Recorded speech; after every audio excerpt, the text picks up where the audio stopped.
Համացանցում հրապարակվում է տեսանյութ, որտեղ բարձրաստիճան պաշտոնյան հայհոյում է ինչ-որ մեկին։ Գուցե պատասխանում է նրա հայհոյանքին, գուցե նյարդերն են տեղի տվել, գուցե ուղղակի, ինչպես ասում են, քեֆը տեղը չէ։ Արդյոք սա համապատասխանում է պաշտոնյայի բարևարքության կանոններին, եւ արդյոք համապատասխան մարմինները չպետք է արձագանքեն սրան։ Հայաստանում նման գործառույթ ունի կոռուպցիայի կանխարգելման հանձնաժողովը, որն ունի իրավունք վարույթ հարուցել, եթե պաշտոնյայի բարևարքությունը գնահատելու կարիք կա։ Բարևարքության խախտում ֆիքսելու դեպքում հանձնաժողովն այն հրապարակում է, ինչից հետո դատապարտելի արարք թույլ տված պաշտոնյայի վերադասը կարող է կարգապահական պատասխանատվություն կիրառել նրա նկատմամբ։ Քաղաքական պաշտոնների դեպքում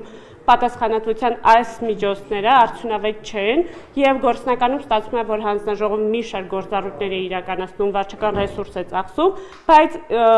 պատասխանատվությունը բացառապես հանրային է։ Այսինքն, եթե մարդը падգամավոր է կամ քաղաքական այլ կարգավիճակ ունեցող անձ է, նույնիսկ նրա կողմից բարևարքության կոպտագույն խախտման դեպքում նրա վերադասը համարվելու է ընտրողը եւ ուրեմն ենթադրվում է, որ ոչ բարևարք պաշտոնյան կպատժվի ընտրություններին նրա օգտին ձայն չէ տա։ Իսկ եթե պաշտոնը ոչ քաղաքական է, ասենք մարդը կառավարությունից է, հանձնաժողովը նախորդ տարի անդրադարձել է էկոնոմիկայի նախարարի գրառմանը։ Նա ընդդիմախոսներին համեմատել էր շների հետ։ Դիմումի հիման վրա նախաձեռնված վարույթի շրջանակում հանձնաժողովը քննել էր նախարարի գրառումը եւ եզրակացրել էր, որ նա վարքագծի կանոնների խախտում թույլ չի տվել։ Մեկ այլ վարույթ կոռուպցիայի կանխարգելման հանձնաժողովն իր նախաձեռնությամբ է հարուցել։ Այն վերաբերում էր կառավարության աշխատակազմի ղեկավարի տեղակալի գրառմանը։ Օրինակ նախարարների վարչապետի դեպքում կարգապահական պատասխանատվությունը կարծում ենք ճիշտ չի լինի, բայց պետք է հասկանալ, թե ինչ լուծումներ կան, որ հնարավոր կլինի արդեն օրենսդրական փոփոխությունների համատեքստում քննարկել։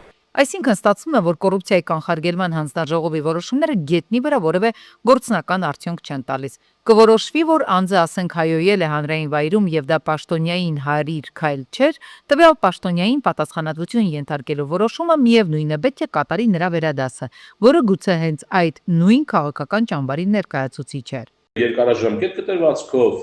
սա կարող է բերել նաեւ անպատժելիության առնվազն ընկալման եւ արդարադատության մարմինների ընդհանրապես քրեական արդարադատության նկատմամբ հասարակական վստահության կտրուկ նվազման։ Սովորաբար բարձրաստիճան չինովնիկների ոչ վայել պահվածքն արդարացվում է ժողովրդի շրջանում նույն պահվածքի տարածվածության հանգամանքով, այսինքն ժողովրդի ծոցից է ելել եւ ուրեմն կրում է նույն մոտեցումը։ Որևէ կերպ չի կարող լինել արդարացում այն բանի, որ անգամ այդ հասարակությունից եկած իշխանություն ունեցող անձը իրեն թույլ տա անել այն, ինչ անում էր մինչև իշխանության գալու կամ հանրային պաշտոն զբաղեցնելու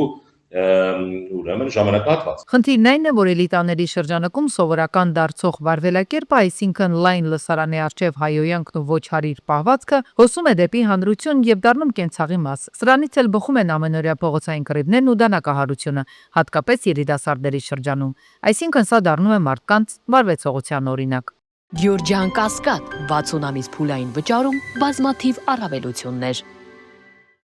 Կենսաթոշակների ու նպաստների բարձրացման հարցը օրակարգային է վերջին մի քանի շաբաթվա ընթացքում։ Ապրիլ ամսվա կենսաթոշակների եւ նպաստների վճարման գործընթացը արդեն մեկնարկել է։ Փոխանցումները կատարվել են բարձրացված չափերով, բացառապես անկանխիկ եղանակով։ Դեռ ավելի վաղ էր հայտարարվել, որ մինչև ապրիլի 1-ը հենաշարժական եւ այլ խնդիրներ ունեցող քաղաքացիների համար բանկերը կկազմակերպեն քարտերի առաքումներ, սակայն դեռևս կան քաղաքացիներ, որոնց բանկային քարտերը հնարավոր չի եղել առաքել, հետևաբար նրանք մնացել են առանց թոշակի եւ նպաստի։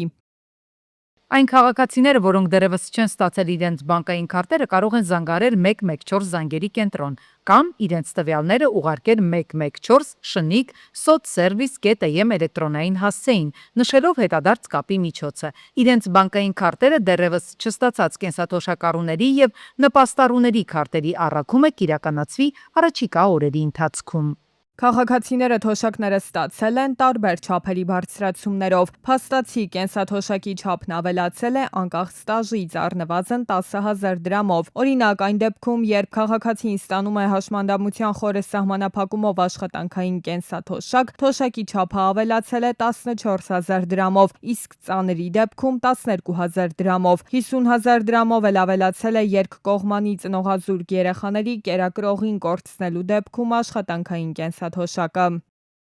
Հայաստանում գրանցված է ավելի քան 502,000 կենսաթոշակառու, նրանցից 5-ից 6,000-ի դեպքում կենսաթոշակները ավելացել են 14,000 դրամով, 32,000-ի դեպքում 12,000 դրամով։ Մեծ մասի գրեթե 460,000 կենսաթոշակառուի համար էլ կենսաթոշակը ավելացել է 10,000 դրամով, ևս 124,000 նպաստառուի համար էլ նպաստները բարձրացել են 10,000 դրամով։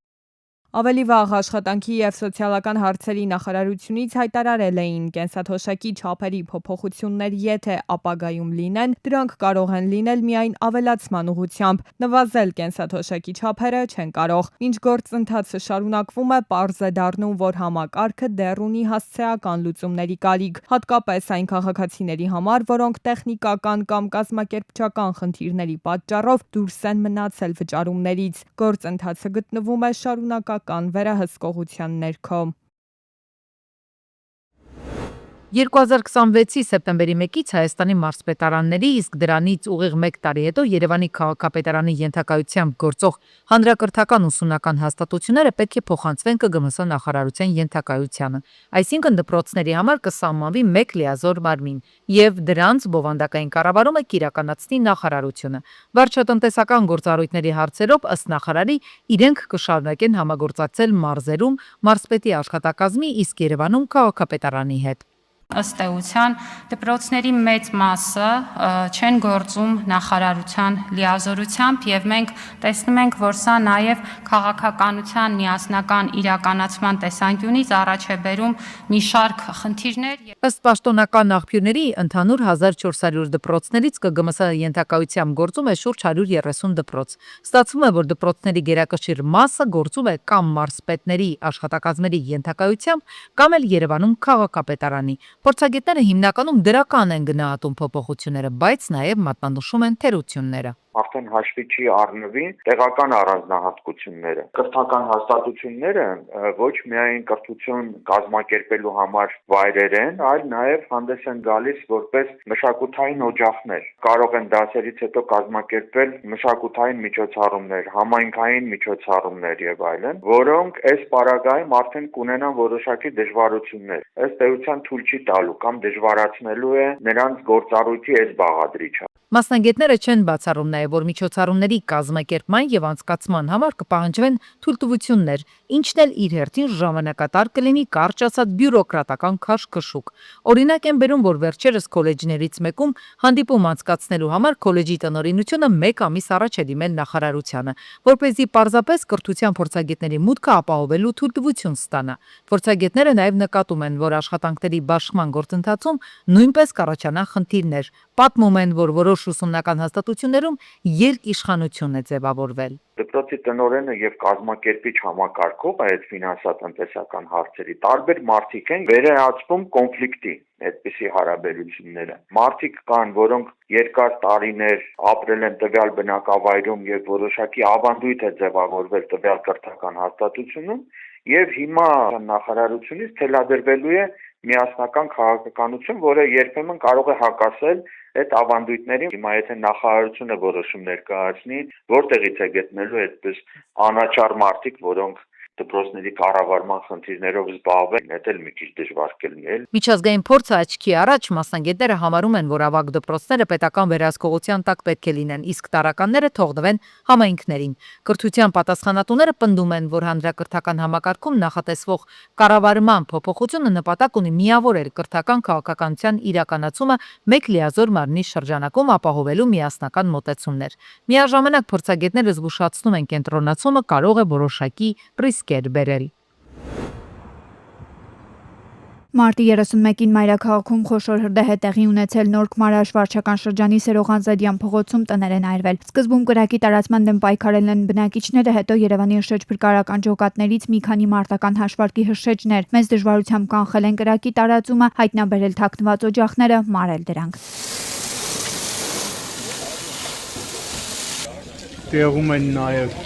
Գազպրոմ Արմենիա Տրանսգազ Երևանի ԳԳՄ-ից հրշեջների աշխատանքը տեղում ղեկավարում է Երևանի փրկարարական վարչության պետը, Տեղում էին ոստիկանության պարեկային ծառայության Երևան քաղաքի գնդի 4-րդ գումարտակի 2-րդ վաշտի պարեկները, Երևանի շտապօգնության բժիշկների 2 հերթապահ խմբեր։ Նրանք 4 հոգու տեղում բուժօգնություն են ցուցաբերել, քանի որ ծխահարվել էին։ Ժամանել են նաև Հայաստանի էլեկտրական ցանցեր ընկերության ներկայացուցիչները։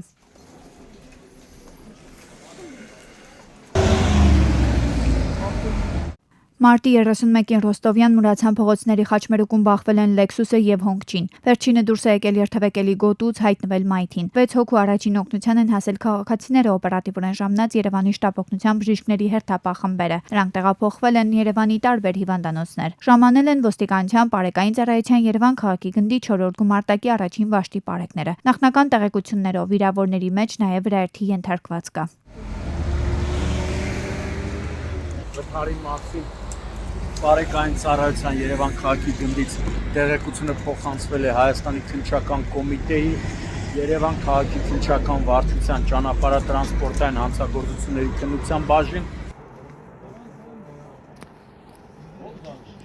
Ապրիլի 1-ին Մայրաքաղաքում Բաբաջանյան փողոցում ոստիկանության պարեկային ծառայության Երևան քաղաքի գնդի առաջին գումարտակի 3-րդ վաշտի պարեկները հայտնաբերել են վթարված Mercedes։ Այն հայտնվել է մայթին, բախվել բնակչին պատկանող շինության ապակե ցուցափեղկին։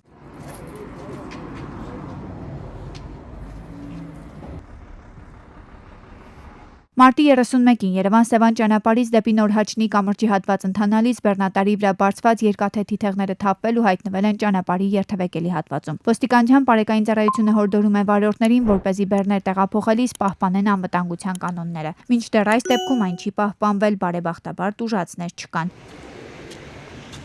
Բարեբախտաբար այդ պահին մեքենաներ չեն անցել եւ տուժածներ չկան։